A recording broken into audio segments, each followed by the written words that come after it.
Hello, how are you today? I'm so glad you're here. I am Kimberley Montpetit, and I thought after putting up all these audiobooks over the last couple of months, it was time to finally introduce myself to you in person. And so this is my first time doing this, so I'm a little camera shy, but here I am, and we're going to plunge in. I'll tell you a little bit about me. First of all, I've been just blown away by the thousands of views and likes and comments that I have received so far on my audiobooks. They've just been for sale on like Audible and Amazon. And so putting them up on YouTube was a really fun thing to do. And I've got almost 2,500 subscribers in just a couple of months. And like I say, so many views and watch hours. So it's just been really exciting and so much fun for me as well to get your comments and have conversations with some of you and to feel your love and enthusiasm and the enjoyment that you've gotten through my audiobooks. So I really appreciate that, and there's lots more coming up. My background is I was born in the beautiful city of San Francisco, and it was a great place to grow up. When I was in elementary school, my family moved to the suburbs where it was a little bit warmer and had a lot better weather. But we always loved going into the city, we called it, to visit all the fun places that there are to do in San Francisco, like going to the cold, chilly, windy beaches, but to go to Pier 39, explore, go to Ghirardelli Square. I loved. My dad would drive down Lombard Street, which is the most crooked street in the world. That was really fun. And we'd visit my grandparents over there and see the house where my mom grew up and her neighborhood and the high school she went to, and my parents. And so that was always fun to do. And I have walked across the Golden Gate Bridge many times over the years. First, growing up, and then with friends and cousins, and then with my husband when we were dating. And now I'm looking forward to taking, I've done it with my children, but also I've got grandchildren coming and that are here. So I look forward to going to the city and exploring. One of my favorite things, of course, is San Francisco sourdough bread.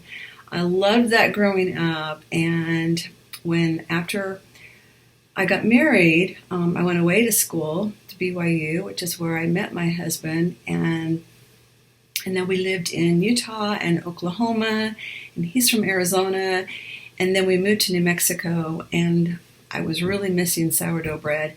And so my husband is an engineer, and he started working on a project with a company in the Bay Area, and every time he would come back, before he left, he would pick up a loaf of sourdough San Francisco French bread and bring it home to me, and that was like the biggest treat. And actually lately I have started learning how to make my own sourdough. Now what's interesting fact is that there's something about the climate and the air of San Francisco that makes like the best sourdough French bread. And everywhere you live it's going to be a little bit different, but I'm getting more proficient. I've been watching a lot of YouTube videos on how to make my own sourdough, and I'm getting better and better at it. So maybe I'll do a little video of that sometime. We would love to go to the beach. I love the ocean. I miss the ocean, living out here in the desert. But we go and enjoy it. But I've got to tell you, the beaches of Northern California are freezing. The water is only 55 degrees. Even in Monterey and Carmel and Santa Cruz, it's very cold, 60 degrees. So if you want to go to the beach, the best beaches of California are in San Diego and LA.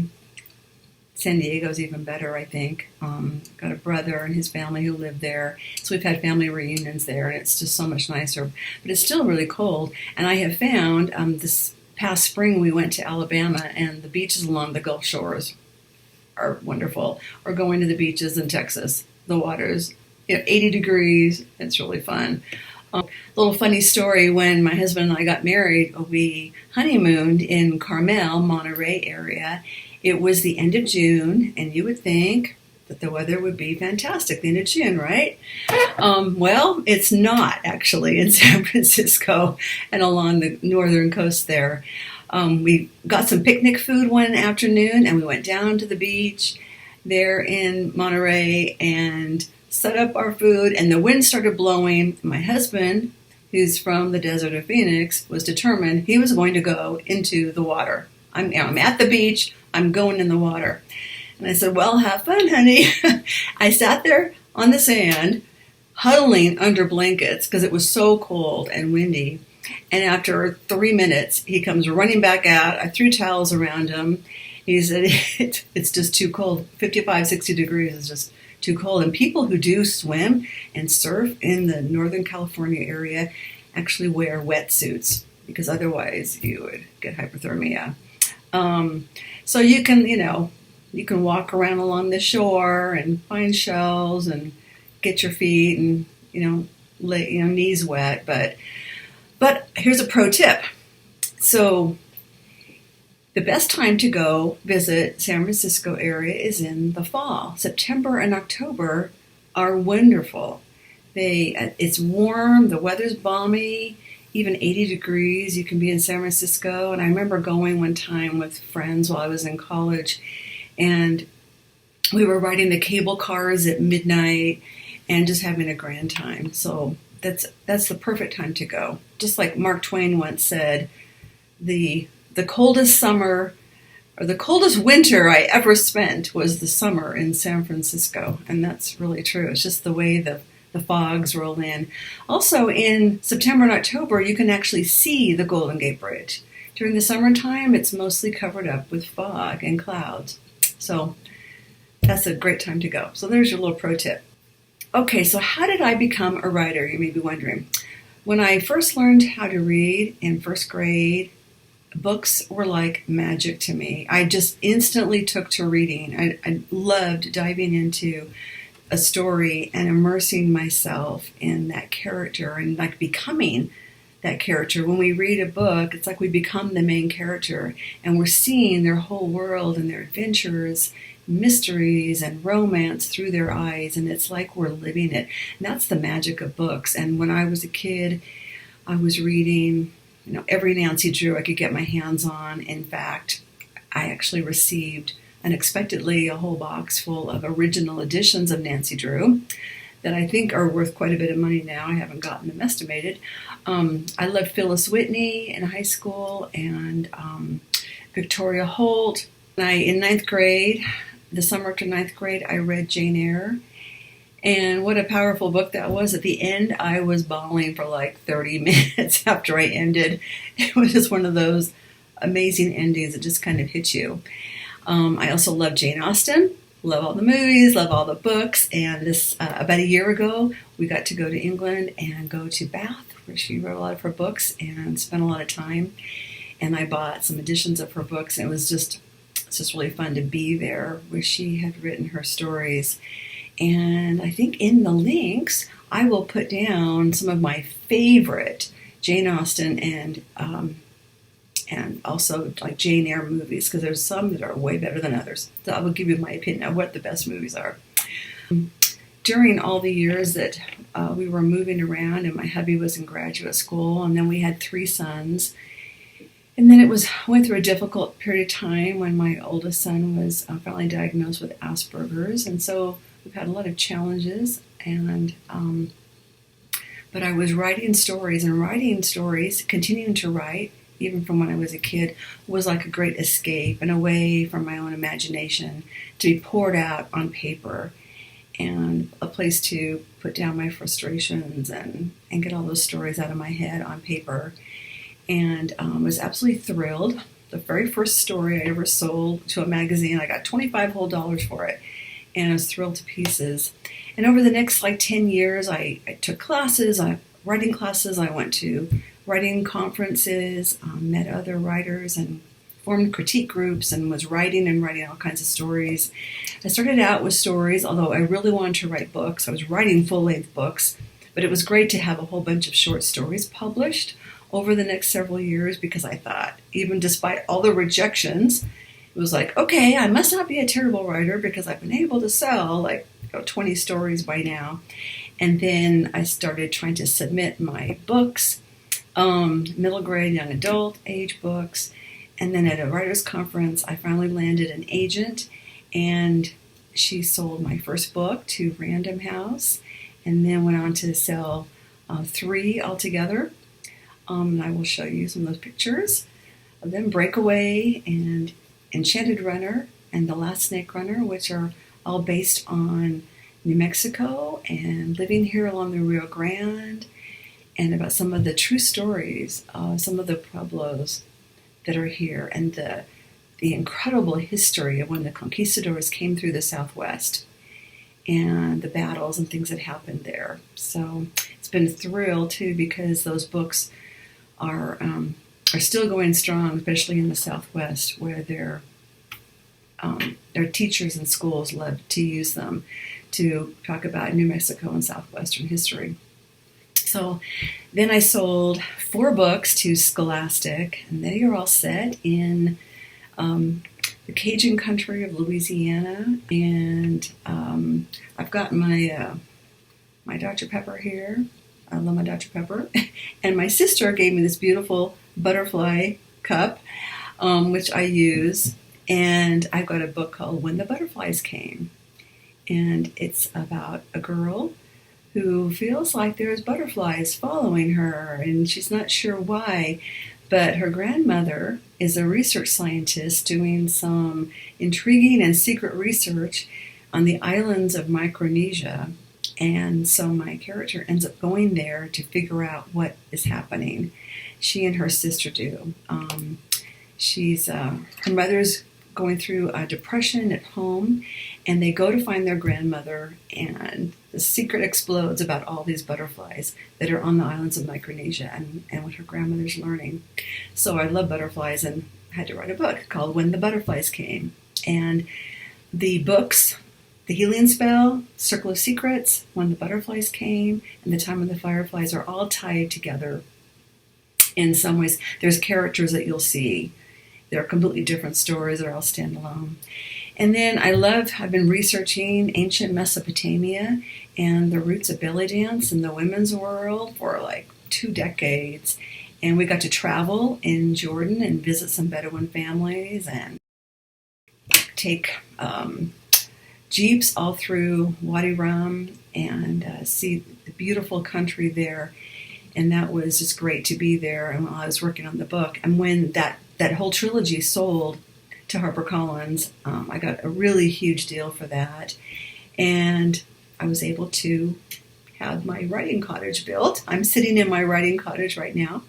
My husband likes to tease me and call it the palace, but I call it my cottage. And it's just a great place to come, especially when lots of kids around, little grandkids too, coming and knocking on the door. Grandma, let us in, while I'm in the middle of trying to write something or I'm on a deadline. And so my brother came and built me this little cottage about 10 years ago. And my next video will be a tour of my writing cottage. I'll show you all the insides and all the fun things that are inside that have to do with me and my stories. My books with HarperCollins, Forbidden, Banished, and Returned, are about a girl who's been betrothed to this young man since they were babies, and part of her tribe, and he's very cruel. She does not love him. She's terrified of him. And the story's about, like I said, the roots of belly dance in the women's world of Mesopotamia and how it influenced them being able to give birth.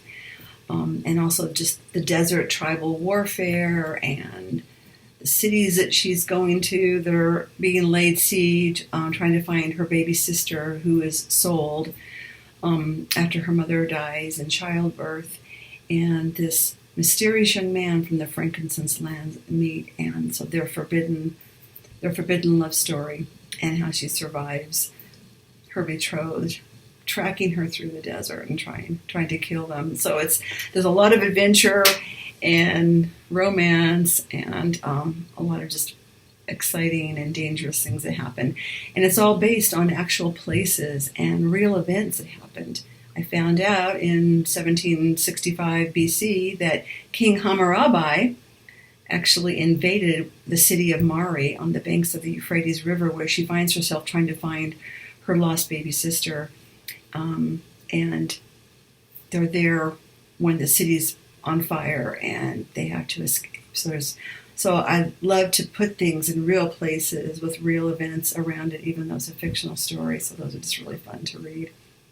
I had some technical difficulties the other day when I was recording, so this is actually the next day, and I'm just finishing up because I still need to tell you all about my romance novels. So you've seen my Scholastic and HarperCollins trilogies, and you can still find those for sale, at any bookstore or Amazon, Barnes & Noble, as well as a lot of libraries around the country have them. They ended up winning awards, and I was able to go to various conferences and speak about the books and share my research at book signings and school visits, and so that's really a lot of fun. So I want to tell you about how I got into writing sweet romance. And I went to a writer's conference and I met a group of gals and we became instant friends. And they were just starting out on writing romance, sweet and clean. And they invited me to write in one of the worlds that they were creating, and they were going to do a series together. And so that was a lot of fun. And the Snow Valley series was born. And we created this whole town with all the people and businesses and history. And this town, Snow Valley, Montana, loves to do every holiday big. So there's 5 books in the series, one for each season of the year, autumn and winter and spring and summer, as well as one just for Christmas, because Christmas is big. So those were a lot of fun. And then I wrote some of my own series from then on. I did the FBI Bride and the Undercover Bridesmaid, and those were super popular, and you can find all the audiobooks here on YouTube on my channel. Then I wrote a secret billionaire romance series of my own, and they are standalones, but there's a lot of reappearing characters in the different stories.